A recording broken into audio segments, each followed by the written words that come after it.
All right, let's get started. So, hello everyone. Welcome to our second Azure Verified Modules community call. I'm Matej Barabash. I'm one of the PMs behind AVM. And today I'm here with a lot of presenters, Erica, Renee, Jack, John, Jared, Chinedum, Nelly, Saveria, Pankaj, and our guest speaker, Jonathan. Before we start, I actually want to show you that behind AVM, we have a fantastic core team. You can see the folks here on screen. They are the ones who are moving all the strings behind the scenes.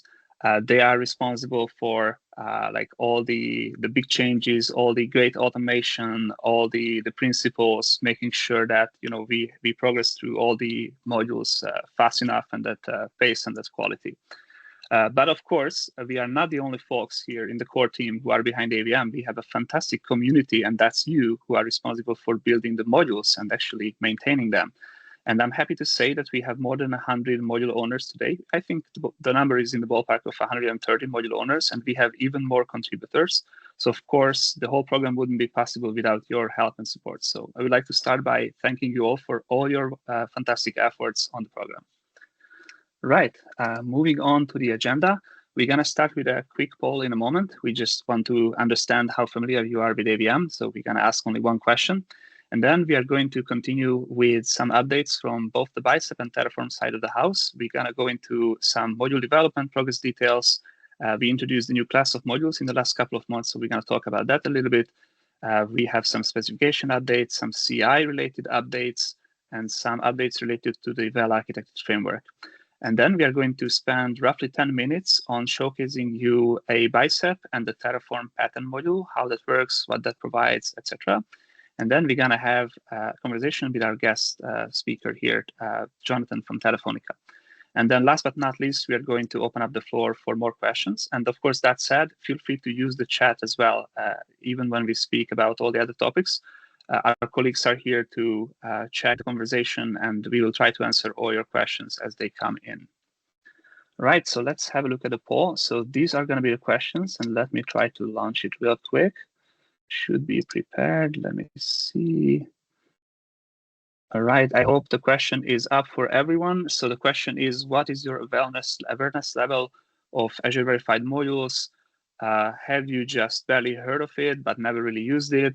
Or are you using it maybe in POCs, or are you using it left and right all the time, or are you even contributing to it?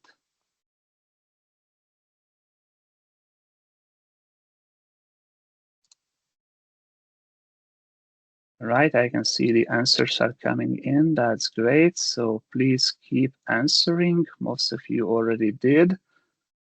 And then we can proceed the slides and start our first topic. All right, so let's move on to our Bicep updates, and I will hand it over to Erica, Renee, and Jack. Thank you. I will take over. For the Bicep updates, we have a couple of topics. First is a module update. So since the last call, which was in May, if I'm not mistaken, we have like 7 new pattern modules, 5 new resource modules. And I just want to highlight 2 of them, one of each section. So the first one would be the deployment script import image to ACR. That's a module I've been developing because I was in a need for it to pre-populate an Azure Container Registry with an existing image that is either on, for example, Docker Hub or another Azure Container Registry, and to include things like VNets. So if you don't have public endpoints, for example, the container registry that you want to use, this is all included, as well as authentication.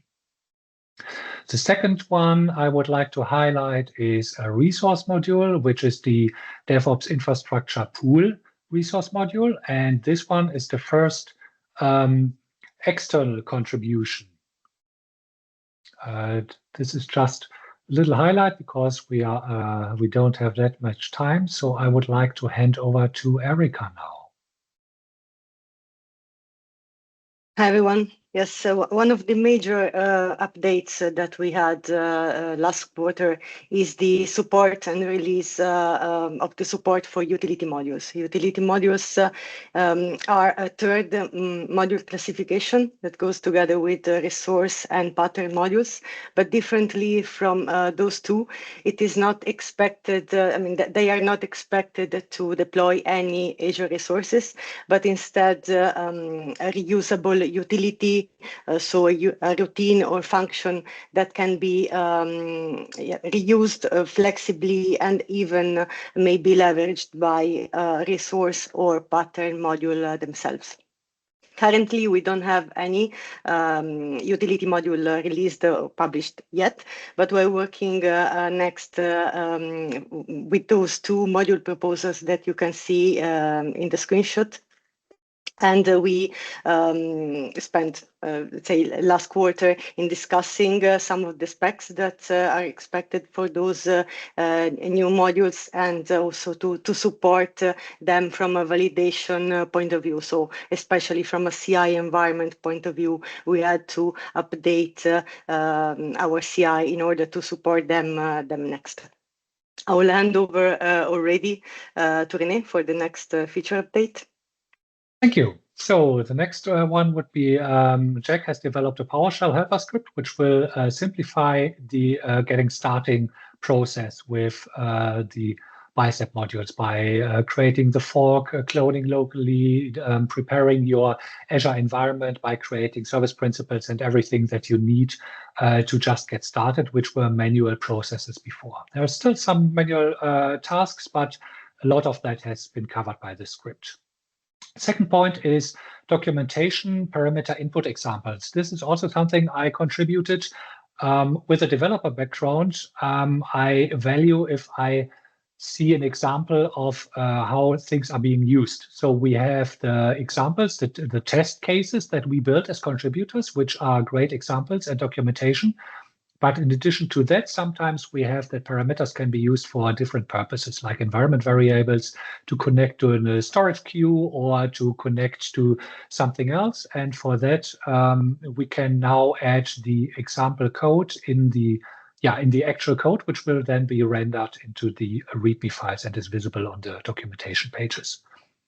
Another update is we have clarified and improved the versioning documentation with semantic versioning for the current versions of the modules, which is the pre 1.0 guidance. And we also have a little bit of guidance already for the future when we have when we will be releasing modules in the version 1.0. I will hand over to Erica again for the next topic. Thank you again, Lubek. This one is about custom CI secrets. That is a pure feature update for our CI environment. And in particular, it improves the end-to-end deployment validation stage. It helps us mitigating a challenge that we had so far with test cases using tenant-specific values. Until this feature was released, we used to have hard-coded values for those, and that was impacting the contribution flow with additional effort that was both from a contributor point of view and a reviewer point of view. With the interaction of this functionality, we are instead able to parameterize those values and generalize such the code. How it works in a nutshell, it requires a set of prerequisites to set up in both upstream and the fork environment. Those steps are documented in a documentation wiki page in AVM that we can also share the link for in a moment. And once those prerequisites are set, the workflow now will be able to verify if a match exists between the input parameter of those test files and the key vault secret that is storing those tenant-specific values. Only if a match exists, the workflow will be able to pull the secret and securely pass that to the deployment test. So I said this improves a lot the contribution experience, and talking about improvements to the contribution flow, I'll hand over to Jack for the next feature update. Okay. Setting to the Amazing. moving on. Thank you very much. I think as Renee mentioned a little bit earlier, I created a tool to help simplify the prerequisites that you need to do when you're trying to create your fork of AVM Bicep. There's some steps you need to do to the CI to get the test working. And we heard that from a few of you, it was a little bit complicated. There's a few many steps. So we have created a script. It'll help you accelerate all of these steps, including all of the bits that are highlighted in the pink circle here. So steps 1, 2, and 3. It doesn't support the custom CI stuff that we've literally just added. That's on my list to do. So if you do need to take advantage of the custom CI secrets, you'll still need to follow those steps manually for today, but we will add that shortly. But this will help you fork, set up secrets in your GitHub repo, create SPNs, do all of that good stuff. So yeah, one definitely to go and use if you're thinking about getting started with contributing to AVM Bicep. Next one, please, Renee. And finally, from me, a little bit of an update on our alignment to the well-architected framework. So we're doing really well. We're making really good progress on the high-impact reliability recommendations for the top 20 Azure services, which are the ones you'd expect to see: VMs, express routes, VPNs, VNets, all of that sort of stuff. And we're working towards getting those closed out pretty quickly. We're also now starting the assessment phase for high-impact security recommendations for the same top 20 services. For this, we're utilizing the Microsoft Defender Cloud recommendations for the ones that have a high severity, as per our FAQ, if you ever want to look up what we're checking these against. A question to the audience, please put this in the chat if you do have any answers to this, is, are there any other sources that we should be using for security recommendations for resources that we're not thinking about? We don't think there is. We've looked in a number of places, but this is the only one that has severity ranking, because obviously there's lots of security recommendations, but not all of them make sense to set by default. So if there are any others, please do let us know in the chat. And I think one thing that's important to align everybody on here is we're taking the stance of everything that we're enabling into our modules, just like these WAF alignments, must be able to be tested in a programmatic way. We've got to have the test available, we've got to have it written, and for us to be able to enforce that at scale across all of these modules that we've got, we have to make sure we're doing that from a programmatic testing standpoint. So from Bicep, we're using PS Rule for Azure, and for Terraform, we're using TF-Lint, which we've written our own custom AVM rule set. So these are all open source. If you're willing to go and contribute more rules towards these as well, I highly recommend you do. But we are making sure that anything we're enforcing in the modules has a test so that it can't be missed by a human at some point later down the line. So yeah, that's the update from me. Back to you guys. Thank you, Jack. So the next topic is Terraform updates. John, Jared, over to you. All right. Thanks, Mate. So like our Bicep brothers and sisters, we want to talk through just what we've published in the last 3 months since the last community call. A couple of pattern modules primarily focused on some key network configurations that we've received feedback on, and then a number of resource modules that are in strategic areas like resource compute, especially data and AI, and app services. So if you've requested one of these modules, good news, they've been published and you can now start to use them. I do want to highlight that we're also continuing to make efforts to improve the features in existing modules. So if you have asks that you want to have for an existing module, feel free to put those in as feature request issues on that module, or if there are bug fixes that as you're attempting to use the module that you've run into, feel free to create issues for those as well. And our owner and contributing communities will help make those changes as needed. For new features and spec updates. So the first one here, we've initiated for Terraform modules a module review process. This process will review against the spec prior to publication your module and flag whether or not it's there. Now, as Jack mentioned, we're attempting to get all of those checks automated. Long term, we're at about, I think, 35 to 40% currently. Absent that, one of the core team will work with you through a process documented on the AVM spec page to review your module, ensure that the spec is up to date, and flag any issues that need to be corrected prior to publication. Additionally, because this was published after a number of modules were published, we're retroactively going through previously published modules to complete spec reviews and drive spec change consistency as we go through that. So just be aware that some existing modules may see changes, including potentially breaking changes as we identify areas where they may not have been spec compliant. In terms of outputs, there was an update to the output spec, putting this here for awareness. The keynote is that in the output spec, we're now saying the full resource output should not be implemented as a preference. The goal is that outputs should largely be computed outputs, with a reminder that values that were inputted should not be output as well. So if you've gotten used to using an output that maybe was a full resource output, long-term preferences will be to work away from that in future modules. The goal here is to protect against schema change. And then the final spec update, key change here, telemetry, and this being pushed through the automation that Jared will talk about in a few moments.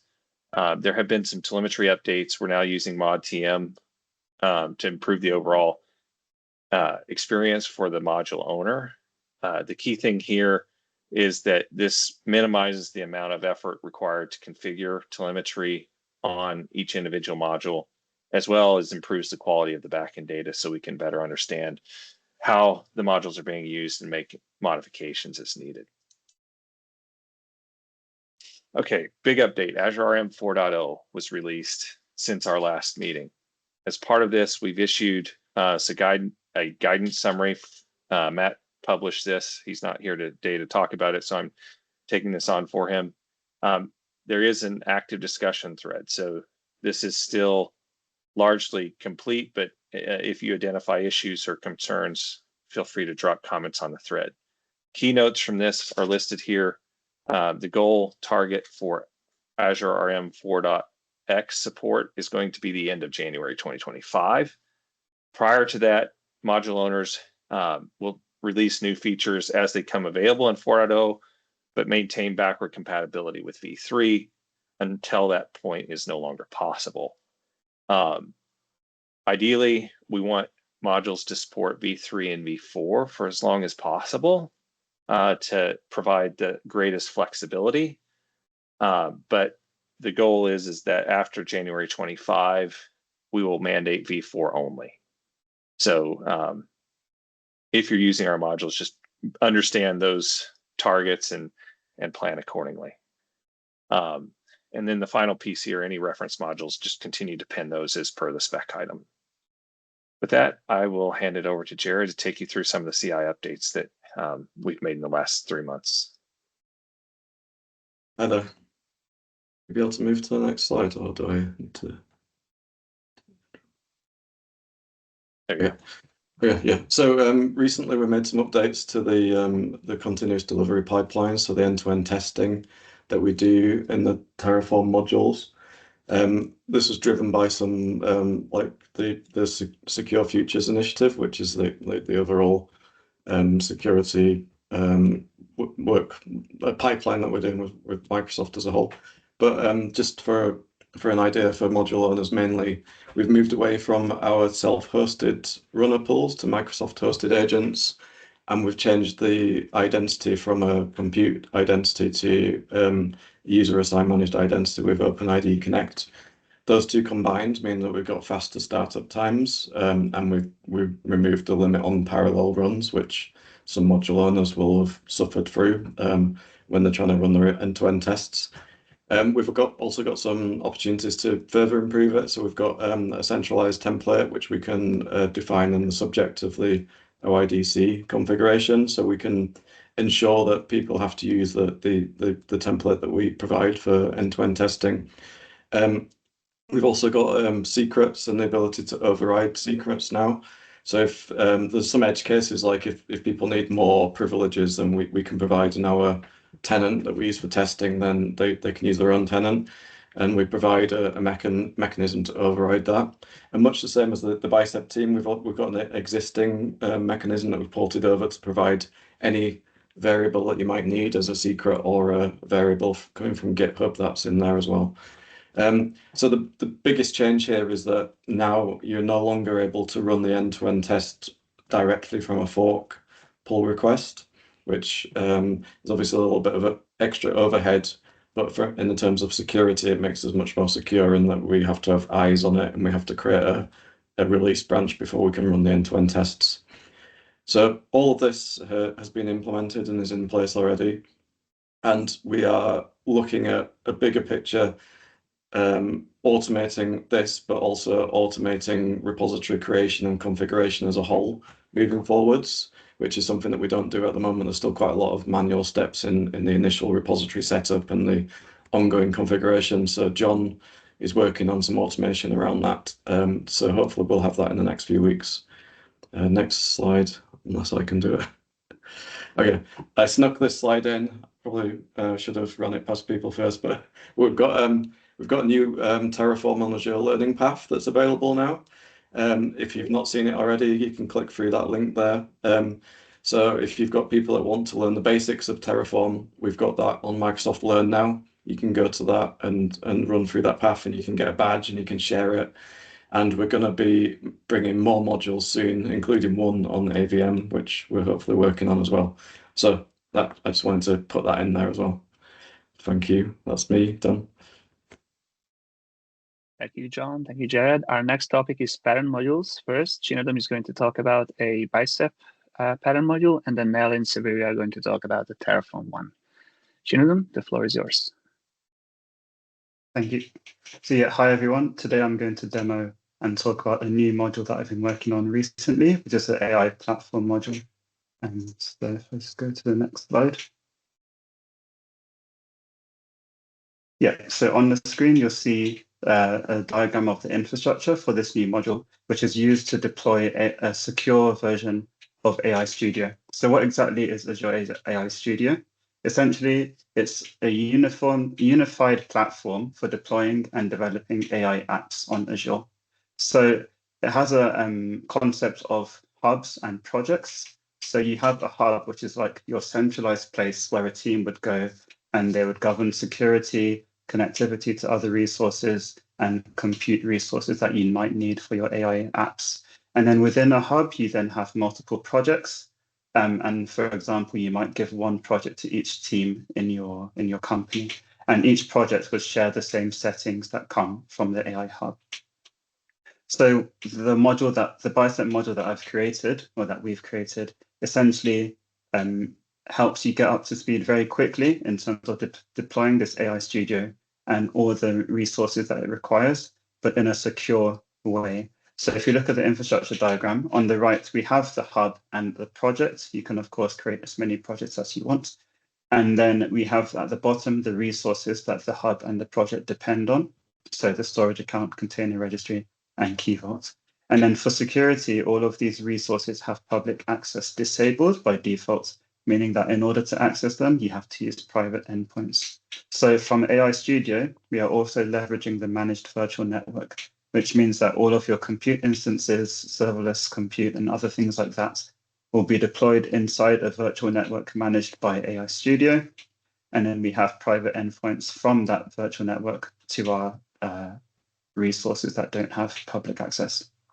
And then separate from that, within the module, we also have an optional virtual network that you can also deploy. And in that virtual network, we have a virtual machine and Azure Bastion, so that users can connect to the virtual machine through Bastion. And then once there, they can then also access the private AI hub. So you see there are also private endpoints from the virtual network on the left to the AI hub, but then also to the Azure storage accounts if they need to put data in there, for example. And you'll see there are also 2 private endpoints because you need an endpoint for blob, but also for file as well. So that's it for the infrastructure. I'm now just going to give a quick demo. So I'm just going to share the screen.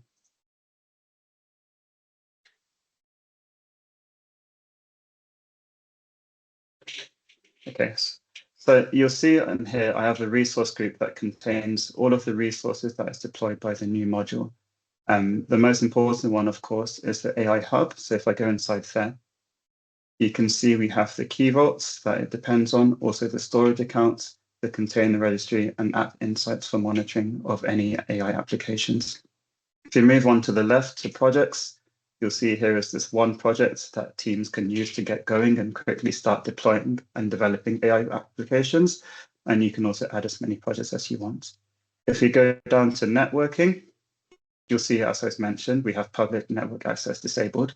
And then if we go to managed outbound access, you'll see that the managed virtual network has access to all internet outbound. However, you can restrict that to certain locations if you need be for compliance or security reasons. And then we have outbound rules from the managed VNet to, for example, container registry, the workspace, and so on and so forth. And then if we look at the private endpoint connections, so these are connections to the workspace instead of from, we have one connection, and this is coming from the optional VNet that was on the left of the diagram. So now if I try and access this AI Studio, I should get an error because this is coming from the public internet. So if we give this a second to load. So yeah, error loading Azure AI Hub because we have public access disabled. However, if I go back to the resource group and scroll down to the bottom, you'll see I have the virtual machine. And then I can connect to this virtual machine using Bastion. And then what you do is you just put your username and password, which you set at the time of deployment, which I'll show in a second. And once you connect, you will then be launched into a virtual machine running Windows. So I've already got this here. And here I am in AI Studio, just within the virtual machine. And now if I try to access this AI Studio, it should now let me in because I'm using the private endpoint. So once I'm in this hub, I can now start playing around. So I can set settings, for example, I can create compute instances that users of my team can use for things like prompt flow or for using VS Code. I can create connections to other resources, for example, Azure OpenAI or Azure Speech, Azure AI Search. And then if I go into the projects, you should see the one project that was created as part of this module. And I can go in here and then you can start playing around with things like OpenAI, prompt flow, and you can view your data and query and things like that. So all of this is coming essentially for free from this one module. So if I just flip over to the code quickly, we have this README that shows, as a quick brief explanation of what the module does, and then it's got some examples of how to deploy it. The default way of deploying it, so with minimum parameters, all you need to supply is the username and the password for the virtual machine that I just showed. And then if you quickly look at the Bicep code itself, obviously there's a lot going on here. Just wanted to highlight 2 things. One is that we are relying quite heavily on other Azure Verified modules, so resource modules, which has simplified this script massively. And then the second thing I wanted to highlight is also the workspaces. So the AI Studio, it does support user managed identities, which you may want to do. So if you want to do that, then you just have to pass in the name of your managed identity. And then the module should create all of the necessary permissions for you. So for example, we've got permissions to Key Vault, permissions to storage account, and so on and so forth. So yeah, that's about it for this demo. Hopefully you can see how much this module has simplified getting up and running with AI Studio in a secure way. Thank you. Thank you, Chinedum. Let me share the deck again.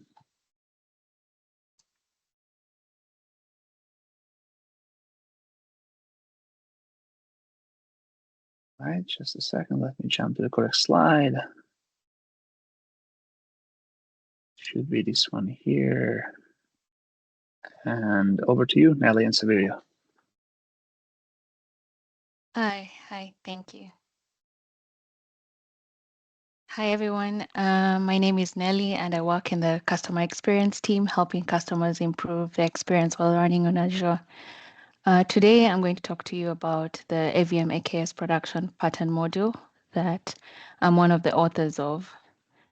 So we created this module taking into account our experiences with customers running AKS in production. You'll notice that once you look at the module that we have enforced settings to ensure that the module follows best practices from our experience with customers running AKS in production. If you do have any suggestions or contributions, feel free to visit our module on GitHub and let us know. We'll put a link on the chat, but if you click, I think, on the PowerPoint, you should be able to go directly to the Terraform module, which can redirect you to the GitHub module. So I'll talk a little bit about what you can see on the screen. So this is a Azure Kubernetes cluster that is running in multiple availability zones. And I'll talk about some of the options that we selected when building this module. First off, we created the cluster to run in multiple availability zones. This is to ensure that the application is resilient, ensuring that if one zone goes down, the cluster continues to run. And to ensure that the cluster meets the demands of the application, we have also enabled the cluster autoscaler. But one of the challenges that this presents is that if you're running in multiple zones at the same time, as shown on the diagram, and then with the multiple scale up and scale down operations that happen with the cluster autoscaler, this can cause an imbalance. So you might have some of the nodes with more than the other in a different zone. So we're using a parameter called balance similar node groups, and you can see that on the main file, main.tf file in the repo, so that you can ensure that the nodes are balanced correctly across the VMs. Something to note is that depending on the region that is provided, we automatically compute if the region has availability zones or not, and you don't have to worry if it has availability zones or not. So what is generated for you, depending on the region, will be able to automatically tell. So another thing that we create is a virtual network. You can provide your own parameters. If you don't provide, we will automatically compute the IP address and the name for you for the virtual network for the cluster. This is because we don't want the network to be created in the node pull resource group. For those of you who worked with AKS, you'll notice that it will put it in the MC dash group, so which would mean less control for you. With this, you can add your own customization. For example, you can add Azure policies to the Azure resource group. This virtual network, actually, we are reusing one of the AVM modules, Terraform modules. So it's called the AVM resource network virtual network module. And you can see it when you look at the code in the repo. Thirdly, let's talk about the Azure Container Registry. So that's something that we're creating automatically when you use this module. And we decided to do this so that we ensure that public images aren't used to enhance the security. And also, this will ensure that the registry can be easily reached, reducing latency and improving performance, and to prevent rate limiting with using public registry. I think we can go to the next slide.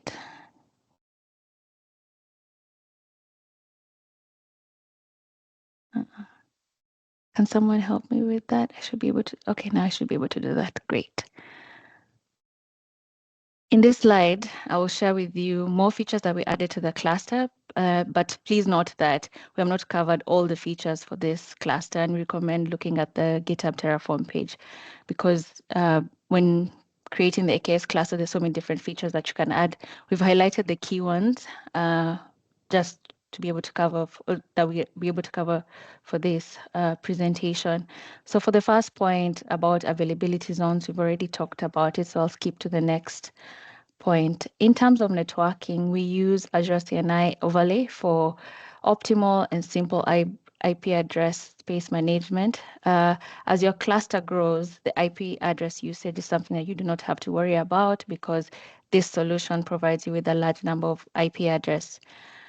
And next thing is to keep your cluster supported, and especially with the constant updates to AKS, we enforce AKS automatic upgrades for the patch version. We leave it to the customer to make plans for making minor or major version upgrades so that you can test and ensure that your application is working when you make the minor or the major updates before you make any changes. We also enable the Node OS auto upgrade channel to ensure that the Node OS has the required bug fixes and security fixes. I'll also skip the bring your own network and talk a little bit about why we enforce a user assigned managed identity. This is to ensure that you can use it for multiple Azure resources. If not provided, we automatically create this for you. This is especially important in scenarios where customers are running more than one AKS cluster, and we've seen this when we worked with different customers using AKS in production. It really replicates a real-world scenario of you running an AKS cluster in production. Another thing is that we are using Microsoft Entra authentication to enhance security and protect the Kubernetes API. By using this, we ensure that only authenticated user can access the Kubernetes API and protecting your clusters from unauthorized access. Lastly, it's important to avoid using preview features. I know there might be exciting features that are out there, but probably it's best not to run this in production because it can be unstable. It doesn't have features that are fully supported yet, so we don't do that. We don't allow that for this particular module. So we're sticking only to generally available features to ensure that the cluster is stable and reliable. Yeah, I think that's it from me. If you do have any questions, or please feel free to ask them on the chat, and feel free to raise suggestions on the GitHub. Right, thank you, Nelly.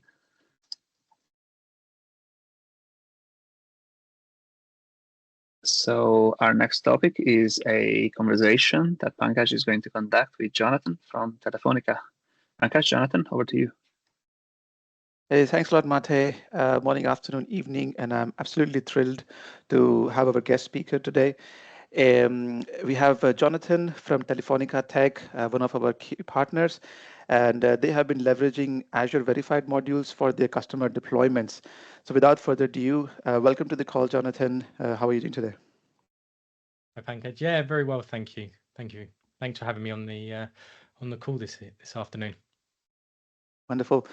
So, Jonathan, to begin with, can you maybe give us some info about what is Telefonica Tech and what is your role within the organization? Yeah, absolutely. So Telefonica Tech is a Microsoft partner that specializes in 5 key areas. So we have the data and AI division, which is where I'm situated, also specializing in cybersecurity, cloud, biz apps, and modern workplace. And as I mentioned, I work in the data and AI division, where I head up the DevOps team. And we're involved in a lot of those Sprint Zero activities, which involve scoping out the customer's Azure environment and sort of establishing with that customer exactly where the data platform is going to sit within their Azure tenancy, assessing whether they've adhered to best practices when it comes to landing zones, and then working with that customer to deploy that data platform within their environment, or using infrastructure as code as part of that. Thank you. And when we were having discussion, you mentioned now that you are using Azure Verified Modules for most of your services. Maybe for the interest of our audience, would you mind talking a little bit more in depth for the services that you're building for the customers, and maybe what are the key challenges that you face, and how Azure Verified Module is helping to solve those key challenges? Yeah, absolutely. So, as part of the data platform, we deploy a lot of those core services that you find in a lot of solutions, such as Key Vault, storage accounts, virtual machines, etc. But then we also deploy some of those specific targeted data engineering activity services, such as Data Factory, Databricks. In the past, Synapse, less more so now, and as well as other database services such as Azure SQL DB. And as we were finding, as time was progressing, sort of the requirements from customers, especially as more customers were adopting Azure as part of their core platform, the requirements were changing quite drastically. And we were finding we were having to move at the pace of that customer as well, along with their requirements. And more complex configurations were coming on board, such as network connectivity, private endpoint configurations, baseline configurations as well. Obviously, a lot of customers on board the Defender for Cloud, and they were getting those notifications about how the resources were configured, as well as a lot of the sort of APIs as well that were they're out of date. So with a lot of the services that we were deploying, so that was some of the challenges that we were facing with some of the services we were deploying. Thanks, Jonathan. I mean, it's great to see that Azure Verified Module has helped to solve a lot of key challenges for you. Azure Verified Module being a relatively newer project in the market, newer product in the market. How did you discover AVM, and what made you choose AVM for your deployments? So obviously, big fan of Jack. So I follow a lot of his work in the community through LinkedIn. And the various community events that were happening, and obviously I caught wind of AVM through the various promotions that were happening. And as I mentioned, so I work in the data and AI division. We used to be part of an organization called Adatis, and as we integrated into Telefonica Tech, all various teams that we were finding within the organization were using infrastructure as code in different ways. So being able to standardize that approach across all the teams that we're working with in Telefonica Tech was very appealing into the adoption of Azure Verified Modules. Wonderful. When we were having a chat, Jonathan, you did mention how the deployments are running better at the first time deployment, right? So when you're deploying at the first time itself, and maybe could you share with the audience how it has helped you to improve the reliability and any sort of configuration drifts on the deployment? Yes, absolutely. So as I mentioned before, so ensuring you've got a lot of those baseline configurations in place from the get-go, really make sure that your infrastructure is deployed with as most of those best practices that can be adhered to from the get-go. Obviously, when you're developing your own modules, you need to make sure that you define a lot of those configurations for them to be taken into place. But with using the services through Azure Verified Modules, a lot of that's taken care of you. And if you want to enable or disable certain of those features, you can do by your choice. And as I mentioned, sort of keeping up to date with a lot of the sort of network configurations that customers were wanting to have for their services meant that we were able to scale a lot more effectively with the use of verified modules, because it meant that we could consistently apply those configurations in a standardized way across all the services that we were deploying. And introducing some of the other features that have been really handy within Azure Verified Modules is some of the custom script extension task within Azure within the virtual machine module. Being able to dynamically generate SAS tokens to obtain scripts from storage accounts has really made our lives a lot easier and taken a lot of that legwork and that donkey work away from what we'd have to configure previously. Wonderful. So it does sound like in a lot of ways, it has taken a lot of time away from in-house development, a lot of inbuilt parameters that are coming standard from reliability perspective. Exactly, and it also means that where the DevOps engineering team might be in high demand in other ways, it also means that the data engineering and development teams that are working on the platform can easily scale the infrastructure as well. Whereas that pattern is already in place for them, they don't need to worry so much about developing the strategy of how the infrastructure as code is going to be developed. They can easily adapt and configure those resources as and when they wish to during the life cycle of the project. Wonderful. So at a business level, from let's say maybe your leaders, how are you measuring the impact of Azure Verified Module? Maybe let's say reduction in deployment of time, any sort of KPIs that you are tracking, and gauging how AVM is helping you. Yeah, absolutely. It's definitely been able to trim our sprint zero activity times a lot. So it means that whereas previously we might sort of say it's going to be 2 weeks to be able to deploy that infrastructure, we can now get that significantly in less time, looking at possibly like a week now to deploy that infrastructure across the environment. Because we know those resources have been tried and tested, transitioning those templates through the various environments has made that process definitely a lot more leaner for us. And some of the other benefits, as I mentioned before, which are a little bit more difficult to measure, but it's given the development teams that own freedom to go and work on those infrastructure as code templates as well. Whereas previously they'd be a little bit more hesitant having to develop those modules themselves. But if they can see that there's almost a menu of parameters that they can just consume from, it means that development time and that lead time waiting on DevOps engineers to help the teams is taken away. Wonderful. So, in effect, it's great to hear that you have got 50% reduction in time in your DevOps sprint. Now, for the interest of our audience, maybe what advice would you give to other customers and partners who are looking to adopt Azure Verified Module? Yeah, so I think one of the things to be conscious of is that those resources are architected against the well-architected framework and not the cost-architected framework. So a lot of those services are benchmarked against, the WAF and ensuring that resources are deployed with high availability, etc., and adhering to best practices.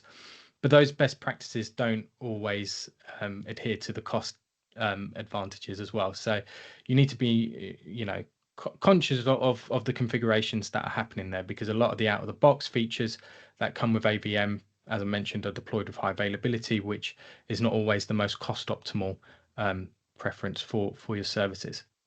And it's also important to read the documentation for a lot of the services. So when we first decided that we were going to adopt Azure Verified Modules, we started picking the resources that we wanted and we get so far. But then when you would have to change configurations that involved a little bit more time or out of the ordinary, it's important to read the documentation, because the documentation is very clear on how the inputs for certain modules should be defined. That's absolutely great to hear, Jonathan. Thanks a lot for being with us and sharing all the insights and experiences of Azure Verified Module with your customer engagements. Once again, it was a pleasure to have you here. And with that, I will hand it over back to Mate. Thank you, Pankaj. Thank you, Jonathan. All right, so with that, we are ready to open the floor for questions and answers. So please unmute yourself, or feel free to just keep using the chat, of course, as well. There is no wrong question. There are just good questions. So, provide feedback, ask anything, bring up any topics, any feature requests, wishes that you think we should focus on that we are not already. So this last part is really about you and anything you can ask and bring to the table to discuss.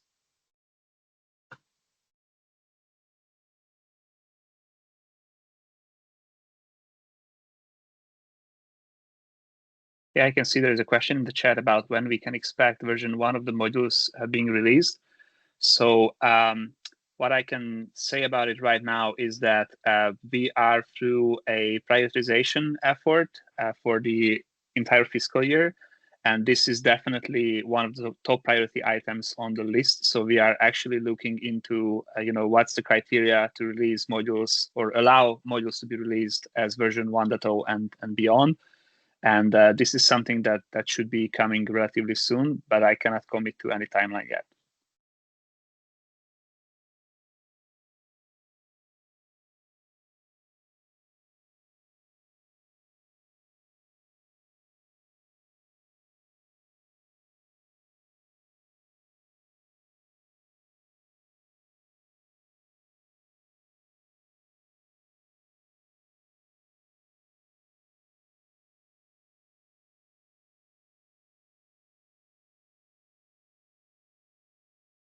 Okay, there are a lot of questions in the chat, actually. So does anyone want to unmute themselves and speak up and ask it verbally?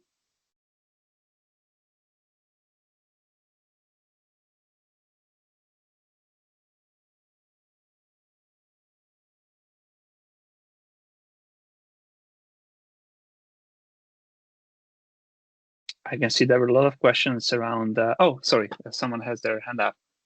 Surab?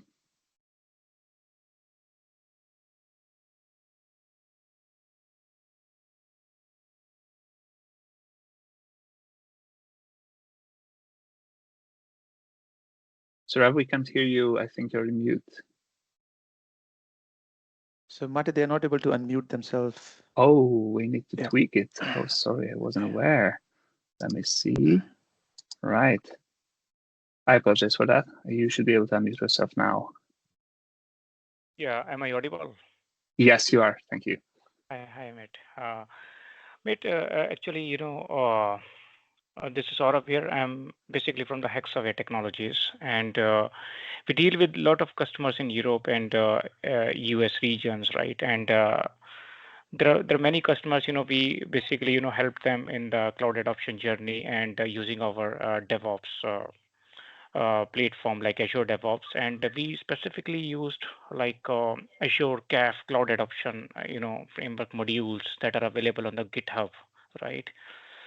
The only, yeah, I mean, I'm unsure, or maybe I'm not able to understand how when this Azure CAF modules support will be over, and what is the migration going to be on the AVM here?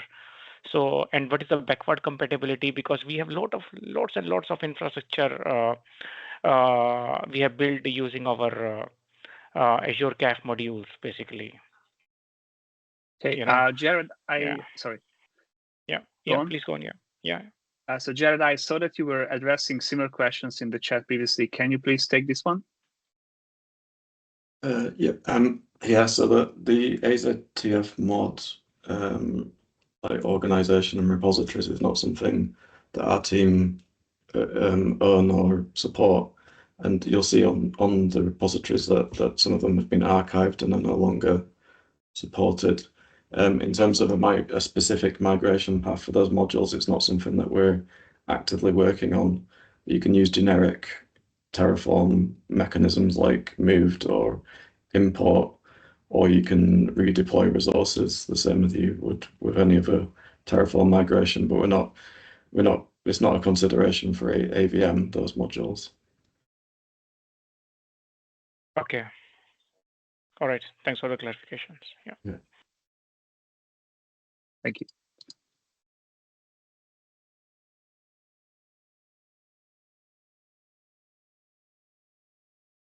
Right.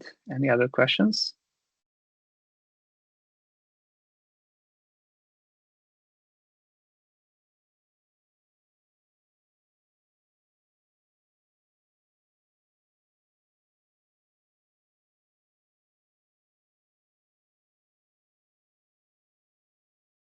Right, let me try to allow Kevin unmuting himself.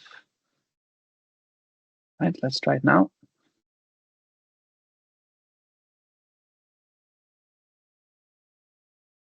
Kevin, I believe you should be able to unmute yourself now.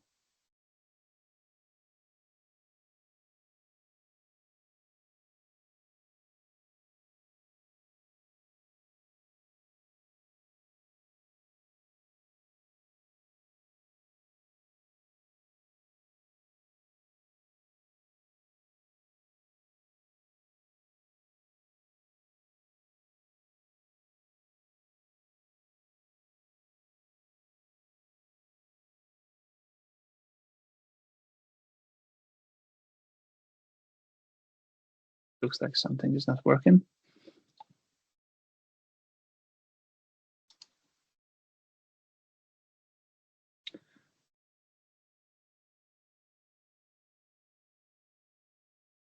All right, while Kevin is trying to unmute himself, I'm just picking something from the chat. So without the full context, I can see there is a question about community contribution. Contribution is open for literally anyone. Ownership is something that is tied to or limited for Microsoft FTEs at this time. But that means that we actually have examples for contribution between a Microsoft FTE and someone external to Microsoft, where the administrative ownership is with someone at Microsoft, and the majority of the modules code and maintenance efforts is coming from someone outside Microsoft. And this is not tied to like any other conditions. So like, let's say you don't have to be a Microsoft MVP to be able to contribute, like literally anyone can. Right, let's see if Kevin is in a better spot now. Oh, still not working. Yes. Right, any other questions? Okay, let me try to allow the mic for Richard. Allow mic. Okay, you should be able to unmute yourself now. Yeah, cool. So my question is, with the pattern modules, can we use them as bicep params as the pattern? So you have like one, so like say for the AKS one, if that was a bicep one, could we have one main.bicep that has all the configuration in it, and then the pattern is basically your bicep param where you enable a Boolean or change the parameters based on that? Erica, Renee, can you help taking this question, please? I was trying to unmute myself. Yes, right. I replied quickly in the chat, but actually with another question. So I was curious why you are mentioning pattern modules in particular, if there is a specific reason for that, or if in general you would like to see bicep parameters for both, for all the modules. Yeah, so I love bicep parameter files. It makes life so much easier. But when they're showing off the AKS production module template pattern module for Terraform, but we don't have one for bicep. I work with AKS daily, and I've created my own. I've used your AVM Kubernetes one, but I've had to change it a bit to add some new features in that I'm still trying to slowly feed into. I'm still waiting for some pull requests to be approved. But what I then do is have my master file, which is I can deploy WAF, I can deploy UDR AKS, private AKS, public AKS, just by changing a few Booleans in a parameters file. So I have 4 or 5 different bicep param files as standard landing zones for AKS. And then I just have the one main.bicep file, and there my patterns are my bicep param files. And then I just have one code file I have to look after. And then the bicep param files, you can just enable things and disable things. No, there are definitely pros also to use bicep parameters. Just let's say historically, we started these initiatives when bicep parameters were not yet been released, and they were as per parameters. We only had JSON files as an option. And hence we got the feedback that is actually right, that using JSON parameters and bicep files was a bit confusing. It felt like a mix-up of technologies, let's say, even if under the hood they are very similar. So for that reason, we moved to the test file, main test files. And meanwhile, let's say after a while, bicep parameters have been released. So currently the CI does not support those. It would be a bigger feature update to support that in our validation. So yeah, that's, the reason for that is this one. There are currently no plans, but as I already suggested, I believe that the best way to propose that would be to use a GitHub issue, right? To explain the reasons, and if the issue also gets voted, we can maybe consider working on that. There are no particular reasons not to have that. It's just that for how things went and how we developed the initiative on the bicep side, that is the reason why they are currently not used. Of course, the modules, resource modules can be used, can be leveraged, can be consumed with bicep parameters, but is currently the validation pipeline that does not support them as test cases. Okay, so I hope that answered. Otherwise, we can also continue discussing in the chat, or as said, in a dedicated issue. All right, thank you, Erika. Just in the interest of time, I believe it's probably time to wrap it up. So just real quick, I want to point out a couple of useful URLs one more time. So obviously you can learn about the program overall at ak.ms/avm. And then you can see some more specific links here under the Learn section of the slide. So if you want to see all the available labs, blog posts, podcasts, videos, and more, go to ak.ms/avm/resources. If you are interested in contributing, then check the AVM/specs and AVM/contributing documentation pages. If you want to sign up for the, or not sign up, sorry, but to follow the latest blog post that we've released, then go to AVM/monthly/latest. And if you are interested in what specifically you could jump on immediately as a contributor, we have some pre-stored queries on GitHub that actually have labels assigned. Like we have this special needs contributor label, and that gives you an idea of what the modules are that module owners identified as they could actually make use of some extra help. And of course, if you want to propose something new that doesn't exist yet, then go to ak.ms/avm/module proposal and submit a module proposal issue. So with that, I would like to thank everyone for attending today. Thank you for all our presenters. Thank you for all the questions and all the answers in the chat and verbally. I hope you will have a great rest of your day and rest of your week, and we meet soon. Thank you so much once again. Have a good day.